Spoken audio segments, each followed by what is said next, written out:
genitora em relação à violência exercida com a criança. Né? Pode ser observada, ainda que em situação muito indiciária. Nós temos conselheiros tutelares aqui muito hábeis aqui na região, tá? Muito dedicados. Então, nós não desmerecemos, às vezes, esse juízo de valor efetivado realizado pelo conselheiro tutelar.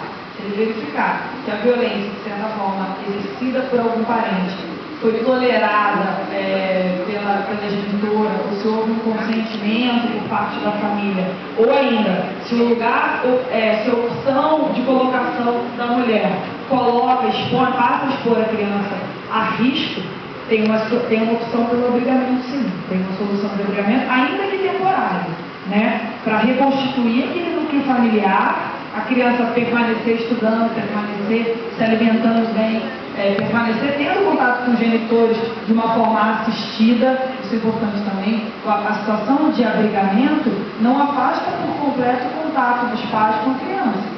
A criança, enquanto a rede atua nessa família, tentando reconstituir esses laços familiares e identificar o problema, a criança permanece recebendo a visita dos seus genitores, dos seus familiares, até que aquele núcleo seja reconstituído e a criança volte. O abrigamento não é o fim de curso, é o início de percurso daquela criança que será restituída para a sua família natural. Tá? Então, a complementação é uma situação em que a criança tem proteção. É a situação em que a criança está em risco, tanto numa situação de impossibilidade da mãe cuidar, e pode ser violência doméstica com relação ao pai ou não. Isso não reforça, porque a mãe foi vítima de violência doméstica e esse filho ser encaminhado para o abrigo. É uma condição daquela criança ser cuidada.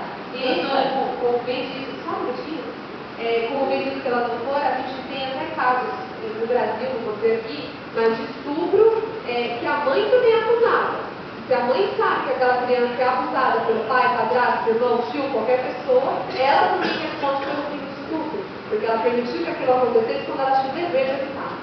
Então são situações muito extremas, né, diferentes daquela que vitimiza a mulher certamente. Podem acontecer, mas não no curso natural de proteção da mulher, mas de proteção da criança.